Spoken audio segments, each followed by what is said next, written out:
Bem-vindo ao Abundance Flow, onde exploramos a abundância em todas as suas formas: dinheiro, energia, criatividade, tempo, relações e impacto. Aqui falamos sobre como surfar as ondas da abundância e da escassez, aprendendo a tirar o maior proveito de ambas. No terceiro episódio, tenho comigo Bernardo Canelas, músico, surfista, licenciado em psicologia e mestrado em neurociência comportamental, com foco no estudo da personalidade e na forma como tomamos decisões. Hoje trabalha no desenvolvimento de soluções para desafios sociais e de inclusão. Um convidado que vai trazer ciência, arte e o mar na mesma prancha. Bem-vindo, Bernardo. Obrigado por estás aqui. E como primeira pergunta, então, Bernardo, gostava que te dissesses quem és tu dentro e fora d'água. Ou seja, como é que tu te descreverias aí numa frase ou em poucas frases? Quem é que tu és? O que é que fazes atualmente? Que ondas é que tens surfado? E o que mais tu quiser adicionar, tá bem? Muito obrigado, é uma boa pergunta. Quem sou eu dentro e fora d'água? Tento ser o mesmo. Porque dentro d'água eu sou feliz e aprendo muitas coisas importantes. Revejo-me muito no espelho do mar, de certa maneira, e tento trazer comigo esses sentimentos, essa forma de estar, essa plenitude que nós sentimos quando estamos lá dentro para cá para fora. Por isso, fora d'água tento também ser o mesmo. Boa, obrigado aí por trazeres essa visão marítima. Eu tive o António Pedro Sá aqui também comigo, grande António, e foi um episódio muito especial para mim, porque era mais uma pessoa que não só entendia, como também fazia essas analogias surfísticas ou marítimas. Então também estou contente por isso. O que é que tens feito hoje em dia, Bernardo? Quais são as ondas principais que tens surfado aqui fora do mar atualmente? As ondas que eu tenho surfado têm sido procurar expressar o impacto que a ciência pode ter no mundo. Seja através da investigação que nós podemos fazer, o próprio estudo e a nossa própria atitude perante a sociedade e o que fazemos, como investigadores ou cientistas, como também no próprio trabalho. Tenho procurado integrar projetos que tenham sempre em vista um impacto social, que é algo que eu acho muito importante. A ciência não deve ficar só no laboratório. Nós devemos utilizá-la para melhorar a nossa qualidade de vida, seja em qualquer dos pontos. E aquilo que eu tenho feito no fundo tem sido ciência aplicada. Tirei o meu mestrado há relativamente pouco tempo, mas tenho tido a oportunidade de fazer algum impacto já. E aplicar a ciência desta maneira é algo que é realizador mesmo. Ou seja, por exemplo, tive a oportunidade de integrar um projeto que realmente gostei mesmo muito e sinto-me muito orgulhoso do impacto que teve, que foi o projeto da Unidade, também o Partilha Casa, em que é uma iniciativa de co-living entre jovens e idosos, e lançaram-nos um desafio. Eu na altura estou com uma empresa chamada Branding, e lançaram-me um desafio a mim e à Catarina, que era como é que nós conseguimos então conjugar estas duas gerações, os jovens e os idosos. No fundo, os idosos, como todos nós sabemos, têm um grande problema de isolamento social, e os jovens têm um grande problema de habitação, porque muitos estão deslocados a estudar e não conseguem encontrar uma solução.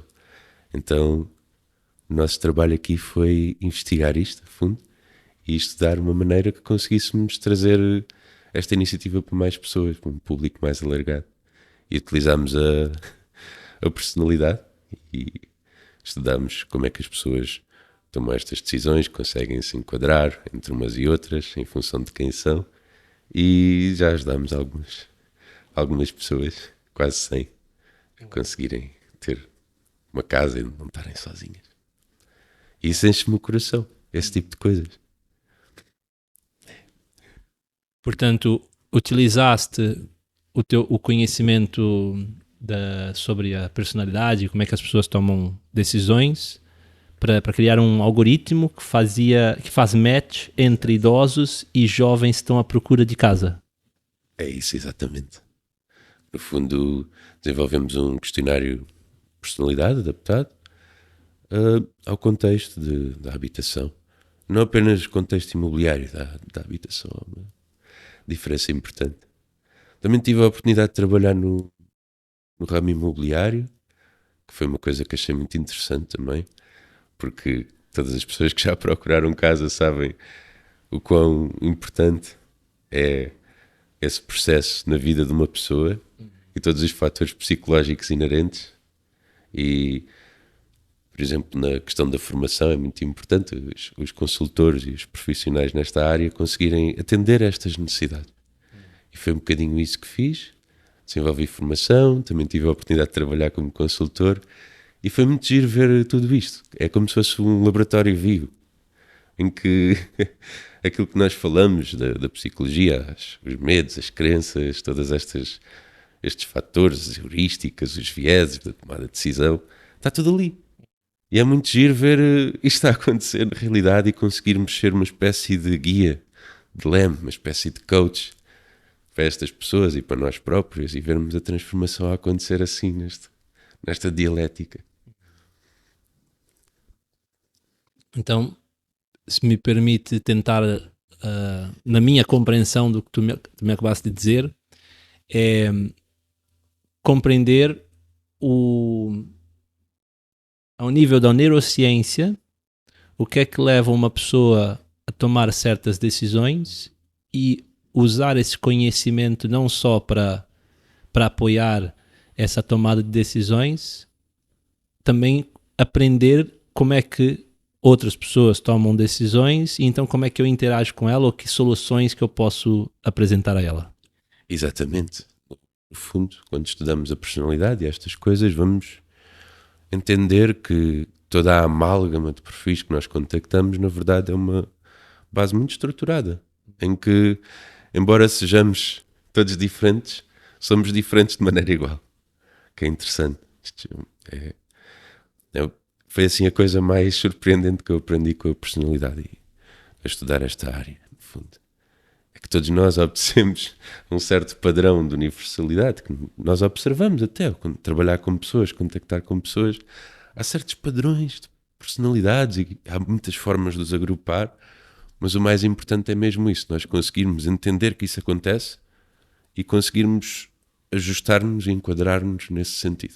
Ou seja, termos o conhecimento, estarmos seguros desse conhecimento, mas sobretudo observarmos.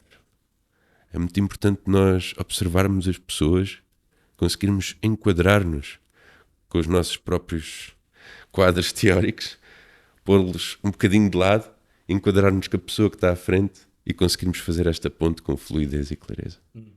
Isso é o mais importante de qualquer aplicação prática de um conhecimento neurocientífico, por exemplo. Sabemos que, por exemplo, as pessoas extrovertidas têm a maior tendência a procurar atividades que sejam estimulantes, ou seja, que promovam maior libertação de dopamina, digamos assim. E tendo este conhecimento nós conseguimos, em determinado serviço, em determinado produto que estejamos a desenvolver, enquadrar-nos com este perfil.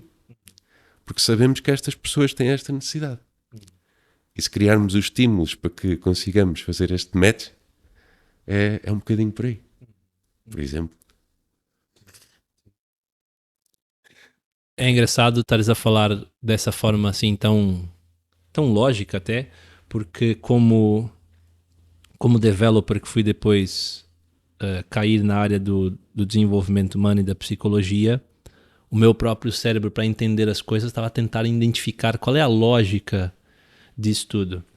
E a minha paixão por neurociência, até acho que foi por isso também que tivemos uma ligação, foi porque para mim a neurociência apresentava uma certa lógica, porque era baseada em modelos até físicos, como é que o cérebro processa informação a nível dos seus circuitos. E eu, tendo envolvido com tecnologia desde muito cedo, fez-me sentido que o meu aprendizado fosse quase que suportado pelo conhecimento neurocientífico, porque me dava assim algum conforto. Era quase como desvendar um computador e não desvendar o mundo etéreo dos humanos, né? Que até naquele momento era para mim muito etéreo. Então é interessante. Boa. É muito interessante essa perspectiva, não é? Ou seja, de que a psicologia e esta subjetividade é uma coisa etérea. Porque é. Ou seja, o cérebro é uma coisa física. Existe muito esta questão da metafísica. E o que é que ela é, no fundo, não é? É tudo aquilo que vai além daquilo que é o nosso hardware. Agora, essa reflexão é muito interessante, porque nós podemos, lá está, como falei há pouco, pôr de lado a teoria. Isso é observarmos a subjetividade e como é que aquilo que é concreto e físico, como o nosso sistema nervoso, consegue se enquadrar nesta subjetividade. Ou seja, onde é que está uma coisa e a outra. No fundo, esta subjetividade chama-se um bocadinho uma propriedade emergente de que é a consciência, não é? Dos neurónios. É como se fosse uma espécie de corrente elétrica. Sabemos que passa ali um ião e que faz o sinal processar, mas depois a eletricidade em si, o magnetismo e a energia e toda essa dimensão mais etérea continua inexplicável. E acho que a única forma que nós nos conseguimos mesmo conectar com isso é pela própria fenomenologia da questão. Mas a neurociência é linda, porque permite-nos estudar isto e termos uma espécie de mapa desta subjetividade. Permite-nos saber, ok, eu sinto isto, mas esta sensação deriva de algo que é muito antigo. Está enraizado nos próprios genes da humanidade, está enraizado nas próprias culturas que nós temos, nas crenças globais e universais e, de certa maneira, coletivas, e é algo que nos une. Todos nós temos um cérebro, todos nós temos neurotransmissores, e eles funcionam da mesma maneira. O que é giro, porque muitas vezes na investigação em neurociências utiliza-se modelos animais. E existe uma partilha enorme dos genes que codificam os neurónios e as proteínas e tudo isto entre os animais e os humanos. Ou seja, o hardware da própria biologia é transversal, é universal. E compreendendo essa dinâmica, compreendemos o resto. É tudo uma questão de articulação. Tocaste em vários pontos que usaste uma palavra que me remeteu ao passado quando eu fui tirar a pós-graduação no ISPA, que é a fenomenologia, né? Isso para mim foi um abrir de olhos gigante, porque eu vindo de informática, achando que porque partilhávamos o mesmo hardware, chegaríamos ou deveríamos chegar todas às mesmas conclusões, aprendi que não, afinal, entre o hardware e a decisão, existe aqui um software, quase um sistema de crenças que podem vir coletivas, individuais, genética, tudo ali misturado, que vai fazer uma pessoa ver o mundo completamente diferente da minha forma de ver. Então aprendi a ser muito mais empático com tudo, por causa desse conhecimento. E depois, outra coisa também que me tocou foi aquela... Eu não sei ao certo quem é que disse isso, mas a capacidade de alguém conseguir imaginar diferentes realidades possíveis e origens e motivos ou até possibilidades futuras e não ficar maluco com isso é um dos sinais de uma mente saudável, né? Alguém consegue criar na sua cabeça realidades diferentes e não entrar em loucura ou não viver agarrado a uma. E tu estavas a falar sobre a questão muito física, científica dos próprios neurotransmissores ou da forma como um sinal elétrico é processado, e depois essa parte etérea e a quem possa dizer espiritual ou mística, que a ciência ainda não conseguiu explicar em pormenor, pode ser que venha, pode não ser que venha, são duas realidades que estou aqui a criar nesse momento, à procura, não é? E isso é saudável, que é eu adoro perceber ao pormenor como é que funciona o meu computador, adoro perceber um bocadinho como é que funciona um ser humano, e também aceito que há uma parte que é um mistério, que podemos entrar mais na espiritualidade da coisa e na subjetividade da coisa, mas continuo a viver bem com isso e gosto quando esses dois mundos começam a se comunicar de certa forma, né?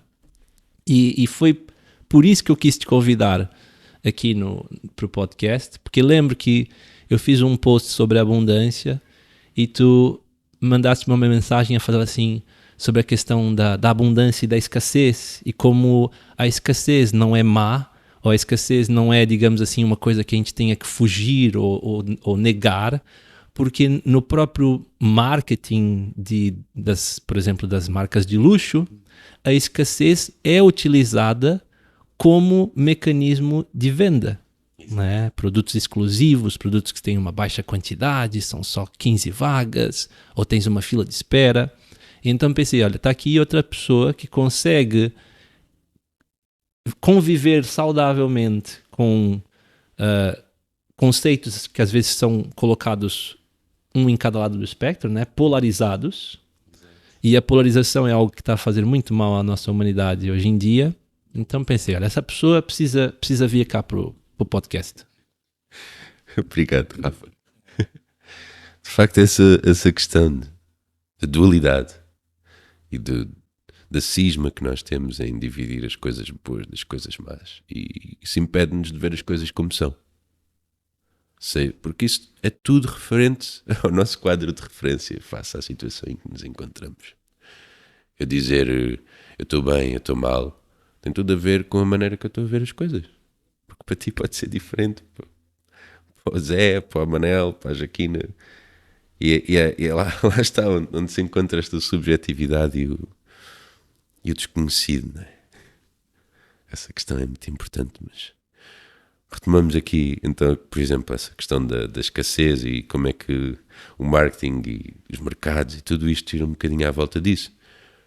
De utilizar estes drivers inatos que nós temos de procurar o bem e ter a nossa aversão à perda. Por exemplo, Daniel Kahneman, da economia comportamental, acabou por derivar muito essa questão da nossa capacidade para fugirmos àquilo que representa ser escassez ou uma perda. As pessoas acabam por maximizar este princípio, seja através de manipulação, persuasão, chamem-lhe o que quiserem. Quando as pessoas sabem que as pessoas têm medo da escassez e procuram o que é bom, tu consegues enquadrar isto da maneira que quiseres. Ou seja, é um princípio base da sobrevivência nem é da nossa espécie, dos mamíferos, no geral, em que nós procuramos o conforto, procuramos fugir daquilo que nos pode fazer mal, e sobretudo isso significa de hoje em dia a riqueza, a pobreza, o bem-estar, o mal-estar, tudo isto. Tudo isto são drivers que acabam por impulsionar o nosso comportamento em contexto em que vivemos. Porque o mercado acaba por ser a savana do dia de hoje em dia, não é? Dos dias de hoje. Então, sabendo isto, no fundo as empresas acabam por maximizar este princípio. Não funciona com todos. Às vezes, sabendo isto, por exemplo, já consegues fugir um bocadinho dessa espiral. Mas isto acaba por fazer uma coisa que toda a gente quer a abundância. Toda a gente quer muito, toda a gente quer ser rico, toda a gente quer ter um grande carro, uma grande casa, uma grande vida, mas esquecem-se de pensar se o que elas consideram uma grande vida é aquilo que lhes foi vendido como ser uma grande vida ou aquilo que elas próprias consideram ser uma grande vida. E se isso lhes trará felicidade? E se na verdade uma grande vida será a felicidade? Esta é uma reflexão que acho que todos nós devíamos de fazer, que é ser abundante, o que é estar bem, o que é essa dimensão positiva. É apenas a ausência de mal-estar? ou a ausência da escassez, a ausência do medo da escassez. E acho que é aí que acho muita graça ao nome que deste a isto, que é o fluxo.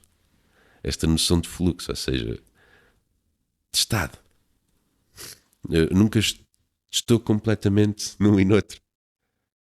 E há uma frase que eu gosto muito, que é: o que nos prende é a nossa vontade de nos libertarmos. Acho que é muito por aí que isso acontece. Nós temos uma crença que, seja onde quer que estejamos, estamos mal. E podemos sempre estar melhor. Mas se nós pararmos e refletirmos um bocadinho sobre circunstâncias do nosso dia-a-dia que nós já tínhamos sonhado há anos atrás, quando éramos criança, ou isto ou aquilo, seja o que for que nós tínhamos hoje, que há anos atrás não tínhamos. Se pensarmos nesse sentido, por exemplo, o nosso carro, quando éramos jovens, não é? Pensávamos, quando eu tiver um carro, vou para todo lado que eu quiser, vou ser livre. E onde é que está a nossa liberdade? Tendo um carro de hoje em dia. Não é? Acho que isso é abundância. Sermos quem somos. Felizes. Sim, sim, e estávamos a falar um bocadinho antes do podcast, né, que eu atualmente estou a viver um momento de uma maior escassez financeira, mas ao mesmo tempo sinto-me completamente abundante, né?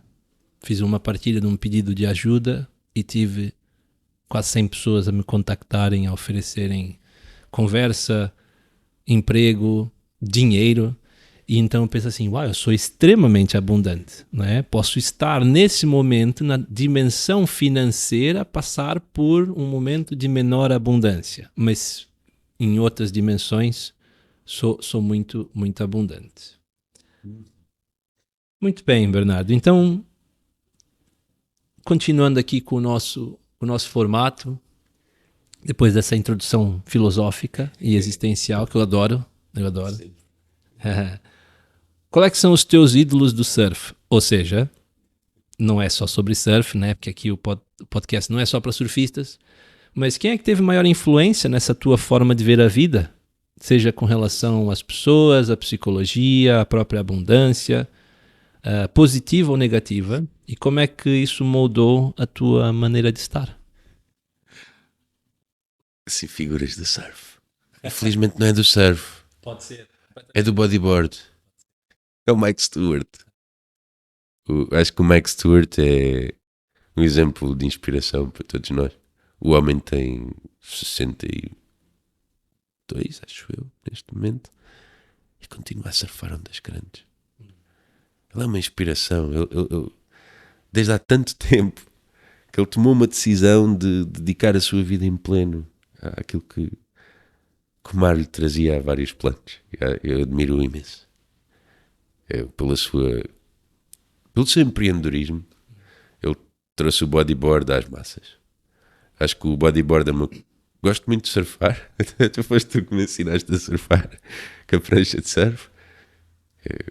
Sempre fui bodyboarder, desde que participei lá no programa. Agora também sou surfista. Mas é meio recente. Mas voltando aqui ao Mike, no fundo o Mike foi um dos grandes empreendedores nesta área, e a visão dele era muito, ele e o Tom Murray também, trazer o mar a toda a gente. Eu acho que é um bocadinho isso que o bodyboard representa, porque se não formos uma pessoa com muito equilíbrio ou com muita persistência e vontade de conseguir, ou mesmo que tenhamos algum problema físico, alguma deficiência ou alguma questão que nos impeça de conseguir pôr-nos de pé na prancha, é uma abertura ao mar para toda a gente. Eu acho que isso foi um marco geracional tremendo. O papel do Mike Stewart na divulgação deste desporto e todas as vidas que tocou. Eu acho isso muito bonito no âmbito da inclusão. Tornar o mar inclusivo. Muitas vezes o surf era um bocadinho visto como elitista. Mas outro ídolo meu, aqui já no surf, também um bocadinho aqui falando na área da inclusão, Clay Marsden. Clay Marsden é o melhor surfista do mundo para mim. a ver aquele rapaz a surfar. Agora já está mais crescido, mas uma pessoa diferente, autista mesmo. Tinha um autismo até de algum grau de severidade e encontrou no mar o escape. Era o sítio onde ele conseguia ser ele mesmo. Ele vê-se nas entrevistas dele, a maneira que ele fala do mar, os olhos dele abrem. E depois é ver o que é que ele faz nas ondas. Ele surfa como ninguém. E o Clay Marsden mostrou que ser diferente é possível. E eu acho que ele inspirou muitos surfistas mesmo. Desde que começou a mostrar os seus edits e os vídeos, lá com o Snap 5 e essas coisas, mostrou uma forma diferente de abordar desporto. Fugindo muito daquele âmbito da competição padronizada, tem de ser a linha tem de ir assim, assim, assado. Não, ele pensou, a linha é como eu quiser. Se acharem graça, ok. Se não acharem... Depois achei também muito giro esse desafio que ele fez ao status quo no meio da competição, que até foi bem visto, mal visto. Ele acabou por sair do meio competitivo porque não se enquadrava com esse molde. No entanto, é dos melhores surfistas do mundo. Acho muito giro esse desafio que ele fez. Fiquei com duas questões então para ti. O que é que surgiu primeiro? O interesse pela psicologia, neurociência ou o bodyboard? E quem que tens como referência fora do surf também? O que é que surgiu primeiro? Foi a psicologia. A referência. Não vou falar sobre o Freud, nem Jung, nem nada. Já não vou falar sobre o meu avô. Eu, quando era criança, o meu avô, felizmente, morreu cedo. Quando eu tinha 14 anos, com 74. Ele era uma pessoa muito, muito especial, mesmo. Foi ele que me deu o gosto pela psicologia. O meu avô era yogi. Ele praticou yoga a vida toda, mas aos 40 anos apareceu-lhe Parkinson. E ele sempre lutou contra a doença. Não diretamente, mas nesse tal plano espiritual, digamos assim. Ele sempre me passou muitos ensinamentos, sempre me fez desde cedo perguntar quem somos nós, para onde vamos, qual é que é o propósito da sociedade e, no fundo, instalou em mim o gosto de observar quem somos. Isso, no fundo, acaba por ser aquilo que despertou o maior interesse na área da psicologia. Foi esta pessoa, mas o meu avô é uma inspiração porque eu fazia algo que eu não consigo explicar, ainda não conheci ninguém que conseguisse explicar o que é que ele fazia, mas ele, com Parkinson, conseguia fazer yoga. Ele conseguia parar os tremores. Por causa desta prática dele, ele conseguia transcender a sua própria condição. Através do poder da concentração e de tudo o que ele foi desenvolvendo ao longo da vida. Eu na altura não me apercebia. Pensava, meu avô é espetacular. Ele consegue estar bem. Consegue ensinar-me a fazer yoga. E ele metia-se de pernas para o ar. Com Parkinson, isso é considerado quase impossível. As pessoas quase não conseguem andar. Isto, por acaso, é um fenómeno chamado reserva cognitiva, que é a capacidade de nós resistirmos a recrutarmos mecanismos compensatórios no nosso cérebro que conseguem fazer com que nós compensemos aquilo que não está a funcionar bem, no fundo. Havia alturas em que ele conseguia e não conseguia, infelizmente não era sempre, mas era. Lembro-me de ver a mão dele a tremer, ele entrava no seu estado e parava.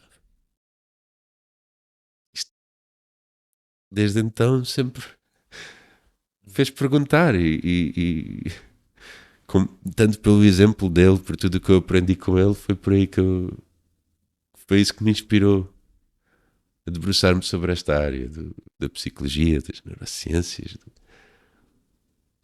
desta diferença entre aquilo que é o subjetivo e o etéreo e aquilo que é o palpável e o terreno e o físico. Muitas vezes o fisiológico não é o físico. Às vezes o físico acaba por ser um bocadinho a energia que une esses dois planos, que é interessante também explorar esse ponto de vista. Não é? Porque em nós percorre energia, não somos só matéria morta, digamos assim. Nós somos matéria viva, somos água viva. E dentro de nós existe tanto poder e existe tanta coisa que nós não sabemos e que desconhecemos e que ainda nos falta saber. Faltando um bocadinho a esse ponto que tu fizeste há bocado. O respeito pelo desconhecido. Isso é muito importante, porque nós não sabemos nada. No entanto, sabemos o suficiente para poder aplicá-lo e poder fazer o que nos rodeia um bocadinho melhor. De pessoas para pessoas, de ti para o próximo, do próximo para ti, todos juntos. Acho que esse é o caminho. Aceitarmos o desconhecido e com o que sabemos fazermos melhor.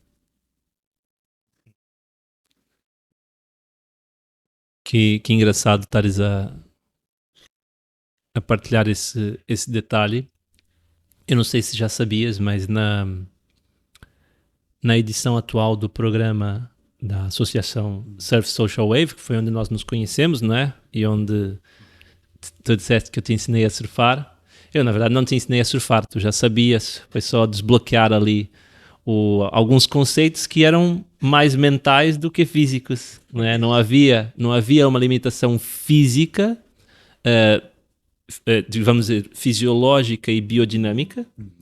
Havia uma questão física, se formos pensar que os pensamentos também são físicos, que são eletricidade, também estão a ser conduzidos por matéria, mas no teu modelo de como vês o surf, não é? Portanto, a fisicalidade dos pensamentos.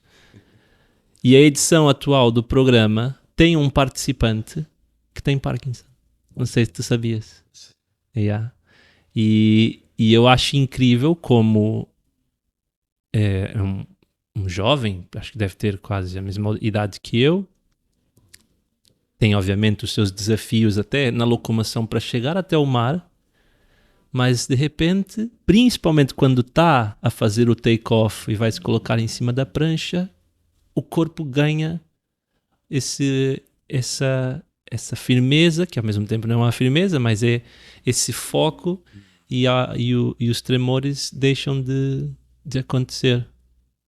Fiquei com vontade de tu o conheceres, porque se isso iniciou a tua caminhada na psicologia, e tens essa ligação tão especial com o teu avô, acho que esse contato com essa pessoa vai ser muito interessante a vários níveis, porque é uma manifestação física do que tu estavas a falar. Exato.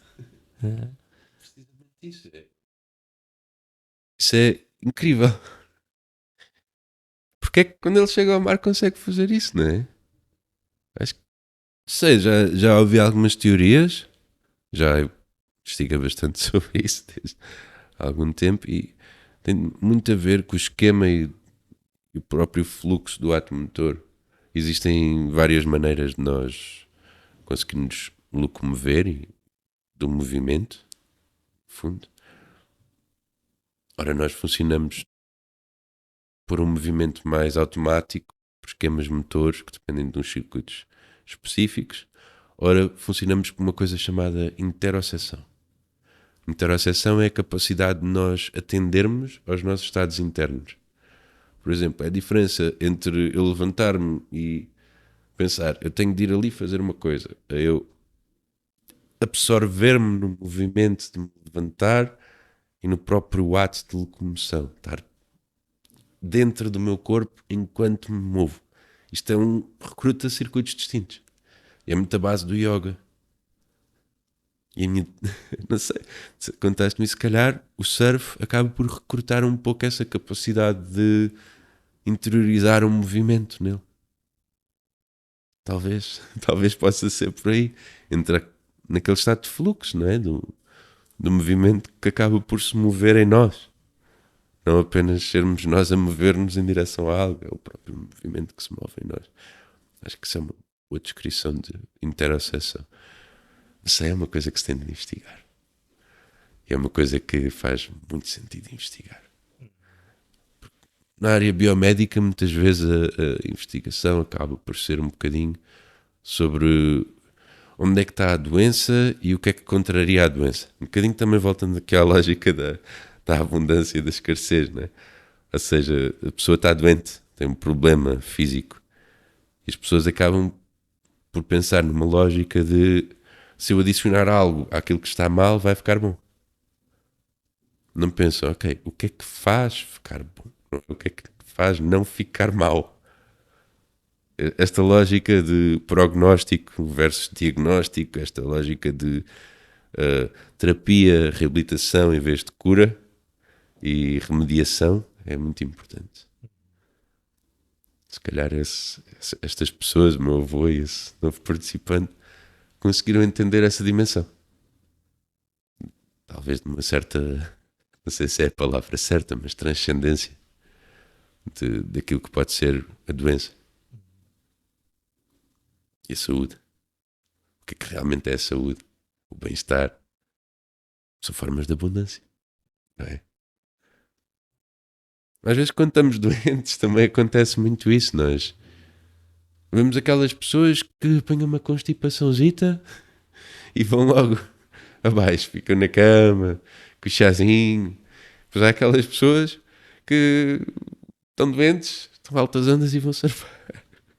Às vezes não é bom, mas há essa diferença de encontrar o que nos move e pensarmos por aí. Ou seja,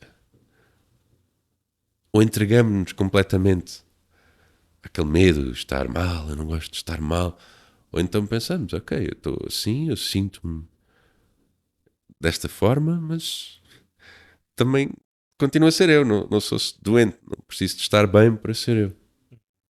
Quer dizer, é uma divagação, por acaso, um dia na praia de Carcavelos havia um senhor que ficava lá a tocar guitarra. Às vezes dizia-lhe olá, e ele dizia olá, tudo bem?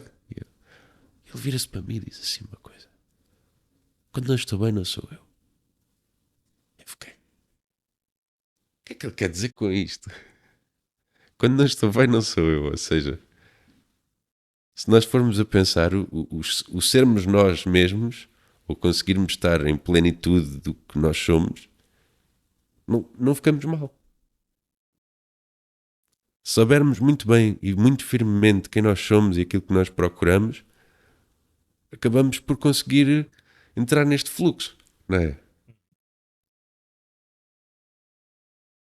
Já estou a divagar. Eu estava também devagar contigo.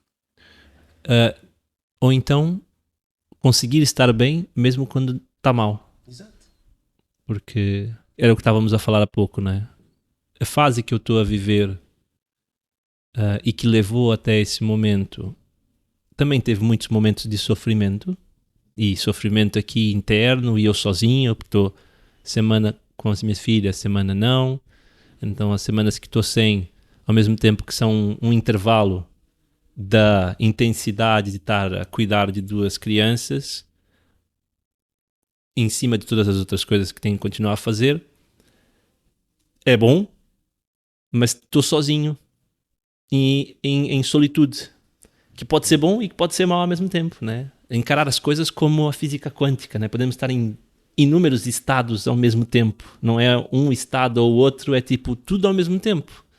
E então a forma que a pessoa tem de às vezes relativizar, ao mesmo tempo que no desenvolvimento pessoal também sinto que há momentos em que temos que ir fundo na dor, fundo para tirar o máximo de sumo daquela situação. Exato. Então eu gostava de trazer outra pergunta, porque falaste de animar e falar de estar bem e falar mal, ou falar de estar bem e não estar tão bem. Qual é que foi o teu pior wipeout? E não estou a falar do wipeout literal, estou a falar do wipeout na vida. Qual é que foi o momento assim mais desafiante em que te sentiste mais sem chão ou afogando na tua vida? Tu tens quantos anos agora, Bernardo? Já agora? Tenho 27. Então, nos teus 27 anos de vida, qual é que tu sentes que foi assim o teu pior wipeout existencial? O meu pior wipeout existencial Foi durante o liceu, ensino secundário. Foi todo um aglomerar de coisas más que aconteceram. Mas mesmo más. Perdi 3 familiares no espaço de um ano. Perdi amigos. Perdi muita coisa. Entrei bastante fundo nessa dor. Tive até algum... Podia roçar a depressão mesmo. Pensamentos maus. Que não ia levar a lado nenhum. Tinha consciência que estava mal. Isso era... O mundo pesava-me. Era isso que eu sentia na altura. Senti que não tinha chão, que tudo aquilo que me trazia segurança, tudo aquilo que me oferecia suporte, foi embora. Foi mesmo embora e senti essa solidão. Não apenas solitude, mesmo solidão mesmo. Senti-me tão sozinho, mas tão sozinho. E a única coisa que eu queria era estar sozinho.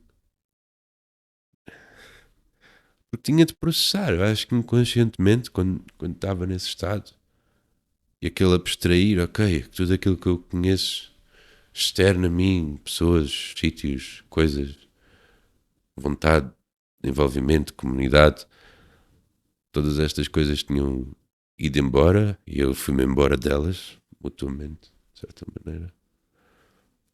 Este afastamento, esta solidão, permitiu-me chegar a esta solitude. Um observar, um simples... Como se fosse uma implosão mesmo.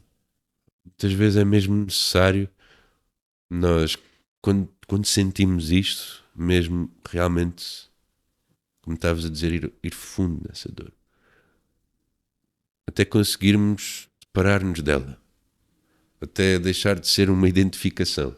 Até a dor deixar de ser eu. Quando a dor deixa de ser tu compreendes que essa dor existe em todo lado. Eu acho que aquilo que me fez ultrapassar isso foi esse mesmo entendimento. Isto não é só meu. Isto acontece. Não sou a única pessoa no mundo a experienciar isto. Quando me apercebi disso, isto é um sentimento muito poderoso. Que nos permite entrar num estado de reflexão e entendimento sobre o que é ser uma pessoa singular. Na verdade é coletiva, não é? Este entendimento sobre a compaixão, no fundo. Termos compaixão sobre a nossa própria existência. Não é a pena de nós. É compaixão sobre a nossa existência. Quando começamos realmente a pensar, eu perdi isto, eu perdi aquilo, conseguimos entender que simplesmente afastamos-nos.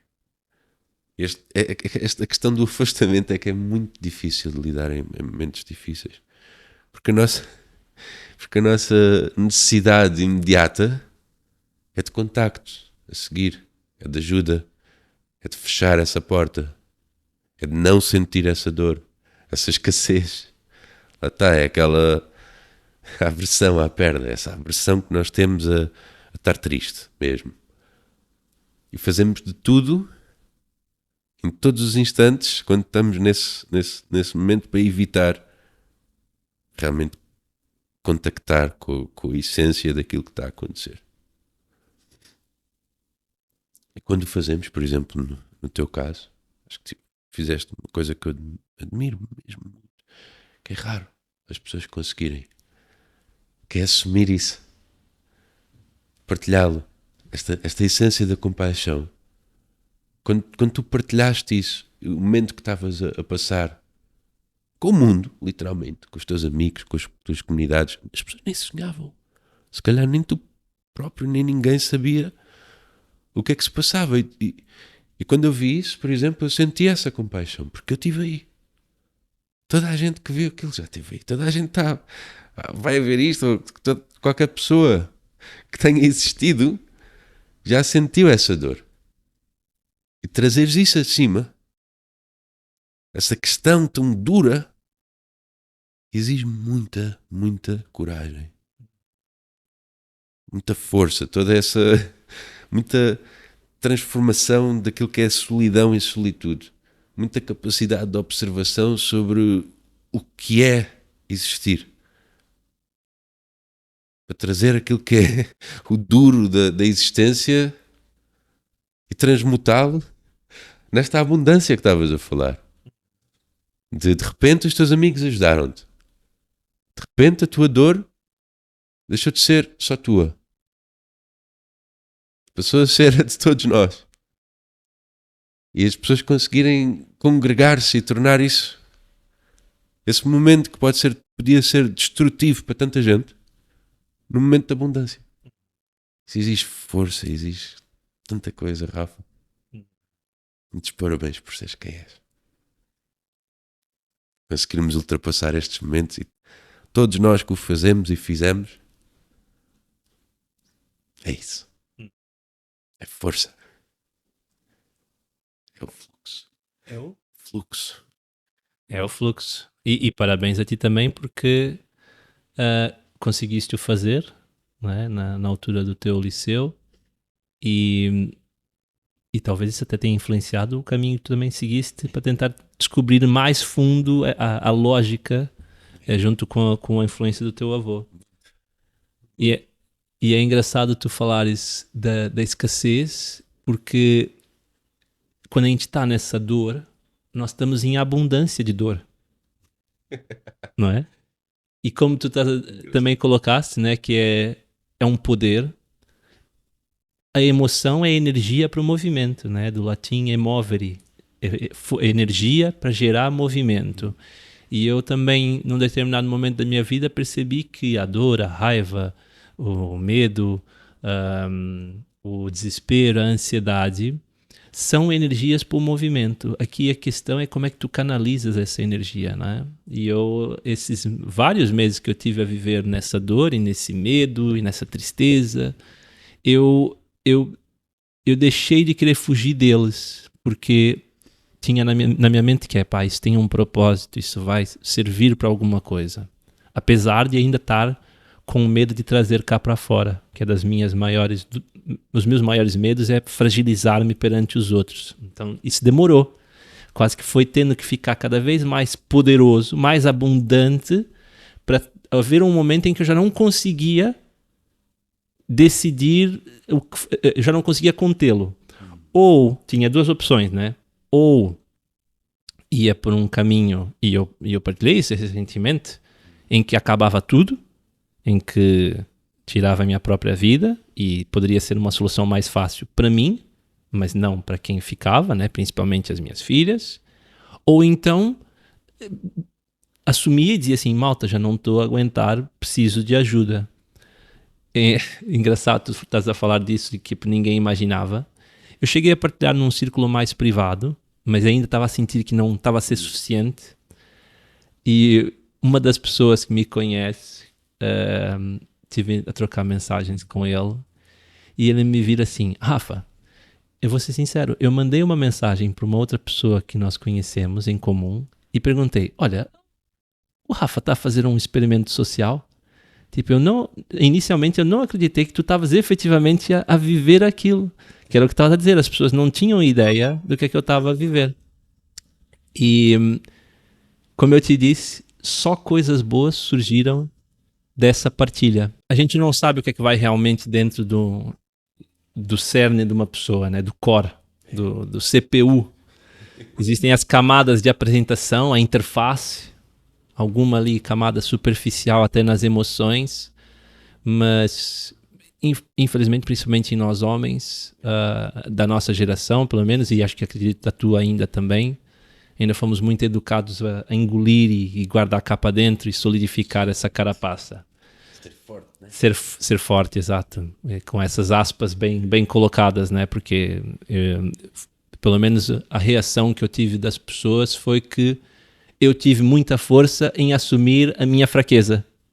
E então, a subjetividade de tudo, né? Tu abundante ou tu escasso? Tu abundante em coragem. né? Posso estar escasso financeiramente, mas em coragem, naquele momento, tive muita coragem. Então, tive abundante também. Muito bem. Então, indo para o nosso... Começando o nosso fecho. A relação com a abundância, eu tenho tentado também decodificá-la.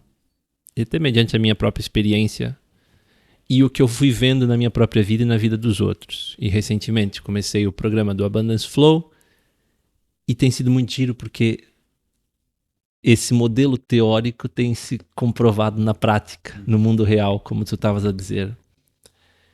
E eu ia perguntar então qual é que é o momento que tu estás a viver atualmente na tua vida mediante essa perspectiva, esse prisma, esse modelo. Então a abundância para mim começa quando a gente quer trazer alguma mudança do estado da abundância. Pelo fogo, pelo disparar, que é o pedido que a gente faz para a vida, né? E eu estava escasso de dinheiro, mas eu fiz um pedido à vida com muita clareza e muita força, que é ajuda. Eu preciso de ajuda. E acho que foi por isso também que tive essa resposta tão grande, porque o meu pedido foi claro, intencionado. Podia ter sido ainda mais claro, mas acho que foi com uma intenção muito forte, que não é só a clareza descritiva, é a intenção também muito clara. Pois há um momento em que a gente tem que esquecer, que é quase como a gente, quando está no mar, a gente quer apanhar uma onda, a gente não fica lá obcecado com a onda que ainda não veio. A gente tipo, ok, eu quero uma onda, mas agora tem que deixar o mar fazer o seu trabalho. Pois há um momento da reação, que é quando aparece um estímulo, mesmo que às vezes uma linha no horizonte que a gente vê, tipo, quase que nem compreende o que está ali, mas a gente pensa, epa, não, vou começar a remar porque está a vir alguma coisa. E vem a onda e a gente não pode estar a pensar, a gente tem que comprometer-se e apanhá-la. Depois vem o surfar dessa onda, que é tipo concretizar e materializar esse pedido que a gente fez, que aí envolve também aquele trabalho do dia a dia, de estruturar as coisas, de construir. E o último momento que eu sinto, que é também só o final para um começo de um novo ciclo, o de sustentar e amplificar o que a gente pediu, esperou, reagiu e começou a construir. Onde é que tu sentes que tu estás nesse momento da tua vida? Engraçado essa metáfora. Onde é que eu sinto que eu estou? Sinto que pedi com muita clareza aquilo que tenho. Foi-me entregue. Essa questão dos modelos teóricos, há uma coisa interessante que acontece aí, que é, as coisas parecem que têm um certo magnetismo de acontecer. Nós costumamos pensar que as coisas têm uma probabilidade completamente dispar, não agregada de serem. Mas sabemos, por exemplo, o teorema de Bayes. A probabilidade é condicionada pelas coisas que aconteceram. E se nós formos observar isso mesmo nas nossas vidas, esse fio condutor do nosso teorema de Bayes existencial, não é? Em que a probabilidade de algo acontecer é condicionada pela probabilidade prévia de algo ter acontecido, e isso vai estreitando o caminho. Acho que a fase em que eu estou é de realmente observar este caminho, este estreitar, para onde é que ele está a ir. Onde é que as decisões que eu tomei, com toda a clareza, aquilo que eu pedi, tive, e sinto-me verdadeiramente grato por ter tido, me está a levar agora. E conseguir entender esta conexão entre quem eu sou, o que decidi e para onde vou. É aí que eu estou agora. Ou seja, acho que nas nossas vidas nós temos que entender que as coisas não acontecem por mero acaso. Há uma probabilidade das coisas acontecerem como aconteceram para cada um de nós. Há uma probabilidade, até por exemplo nos neurónios e na própria conectoma e nas conectividades entre os nossos neurónios, é esse mesmo materializar de tudo o que aconteceu. A probabilidade de nós sermos como somos especificamente é nula quase. Não há duas pessoas iguais nesse sentido. E nós temos de entender esse caminho que nos foi traçado. Para onde é que nos está a levar? Se precisamos de mudar alguma coisa. Se alguma decisão que nós tomamos, crítica, pode ter sido boa ou má. Eu acho que é nessa fase de reflexão, aqui abro, a aproximar-me dos 30, destes tão temidos 30 anos que tenho de ter, que é reenquadrar o meu percurso, conseguir realmente entender se aquilo que eu quero é aquilo que eu sou e para onde vou, em função de quem eu sou, quem me tornei e quem me vou tornar. Acho que estou numa fase muito importante para tomar essa capacidade para não cair em alguma prisão de, de vida, não é? É uma fase muito importante em que definimos a nossa carreira, definimos as nossas ambições, os nossos objetivos e é uma fase de construção consciente, clara, centrada. Podemos até pensar ter um objetivo que não está enquadrado com aquilo que nós somos. E se fosse por algo que não está enquadrado com quem nós somos, temos uma vida de miséria. Nunca vamos ser felizes. Se gostarmos é de trabalhar outdoor e formos contabilistas. Não é? Ou então um contabilista que só trabalha num escritório, que também já existem novos modelos que permitem essa adaptação. Só pensei nesse caso, porque pensei alguém que está no escritório o dia todo e não se... Mas há quem adore isso. Yeah. Se alguém pensa, sempre gostei de estrutura, toda a minha vida foi números, tudo o que eu quero é solidez, segurança, previsibilidade. Isso é a tua existência, é o teu propósito. O nosso propósito é um combinar de probabilidades que nos faz ser quem somos. E a noção aqui é só continuarmos este caminho. Eu acho que encontrei o meu. Quando vou trabalhar sorrido, orelha a orelha, sinto que estou a ter este tão desejado impacto e sinto que é este o caminho. Por isso, vou continuar a fazê-lo e construí-lo, sonhá-lo. Mas lá está, com clareza. É muito necessário nós termos muita clareza, mas não é só... Por exemplo, ser muito claro e dizer: quero uma casa na Quinta da Marinha, conduzir um Porsche. Ok. Mas o que é preciso para fazer isso? Imaginemos. Ser uma pessoa que tenha capacidades financeiras para isso. Um banqueiro. Será que eu quero ser banqueiro? Será que essa coisa tão clara que eu disse faz sentido para mim? Será que isso é a minha abundância? Não. Se calhar aqui uma casa aqui junto ao mar, que eu pudesse ir surfar com o fato vestido, já alugada. Estava ótimo. E viveria feliz. Chegava a casa, tinha a minha namorada que eu amo muito. Um beijinho, um abraço, um carinho. Ser com os amigos. Estas pequenas coisas. A gente tem de reparar nestas pequenas coisas. Conduzir o nosso carro que sonhávamos quando éramos jovens. Ter o amor da nossa vida. Que lutamos muito por isso, muitas vezes. Também é uma coisa muito difícil. E foi das maiores vitórias da minha vida. Das coisas que eu mais me sinto orgulhoso é ter tido a coragem de amar quem amo. Por mais atribulada que tenha sido a viagem até aqui, amar quem ama é a coisa que mais me preenche. Sejam amigos, seja o que for. Na verdade, o amor é amar. Não é? É nós termos compaixão. É nós vivermos em abundância real. Não imaginada, não aquela que é vendida pela ideia de escassez. Não, só vais comprar um Porsche, um Ferrari se tiveres um Ferrari. Que grande abundância que é ter um Ferrari. Não, isso é fabricado pela nossa aversão à perda.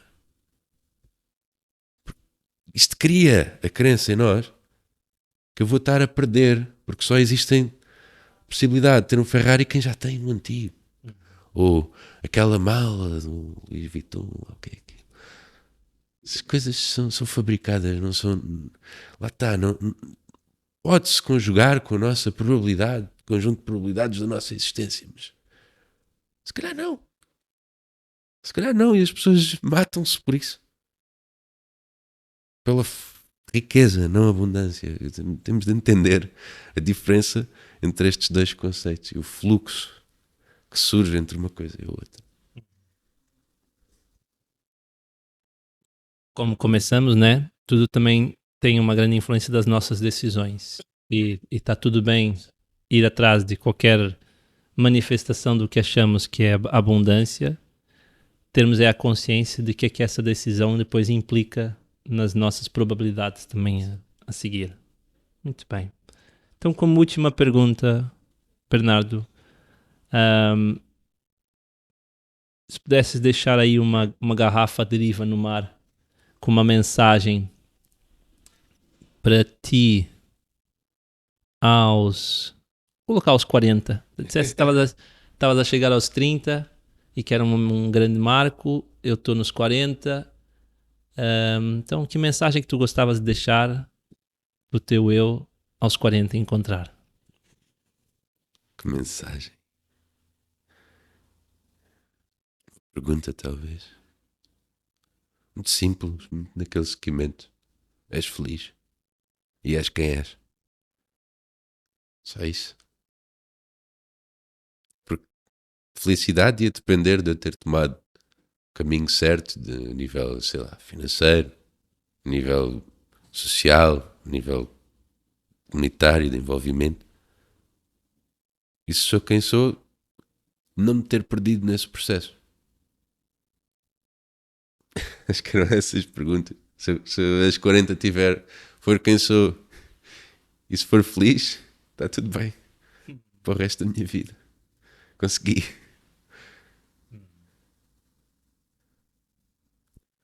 Muito bem. E como uma última mensagem que queiras deixar aos ouvintes, sejam para te conhecer melhor ou até ligado ao que estás a materializar ou querer construir nesse momento ao mundo, como é que as pessoas podem te contatar? Eu vou colocar os contatos, obviamente, mas como é que seria? E que temas é que tu também tens interesse em ter aí outras conversas com outros seres aí que podem aparecer também no teu caminho? Ok. Eu sou também músico. Se me quiserem ouvir, escutar, tenho um nome artístico que é Cloud of Sound, nuvem de som. Faço assim umas músicas ambiente, relaxantes. Acho que é importante partilhar esses momentos com as pessoas, por isso gravo as músicas. E tem sido muito, muito giro as pessoas experienciarem, por exemplo. Já ouvi pessoas dizerem: ouço sempre as tuas músicas antes de dormir, é muito relaxante, alivia, já me ajudou com a ansiedade. E eu sinto isso muito, fico muito contente quando as pessoas me escutam e sentem algo que eu tento transmitir. Daquilo que eu estou a construir neste momento, estou a procurar uma carreira na área social, no terceiro setor, trabalhar questões como a habitação, o envelhecimento, a longevidade, a inclusão, um tema também é muito querido e especial, o autismo, e conseguir utilizar e criar de facto soluções científicas, sustentáveis, investigação aplicada nestes contextos que consiga materializar mudança. Este é o meu objetivo para 2026, conseguir materializar mudança neste setor. E também procurar desenvolver não sei se é bem uma startup, algo assim do género, gosto de lhe chamar uma solução de ciência aplicada, que ainda está para surgir, mas verbalizo já. A ideia chama-se Open Mind.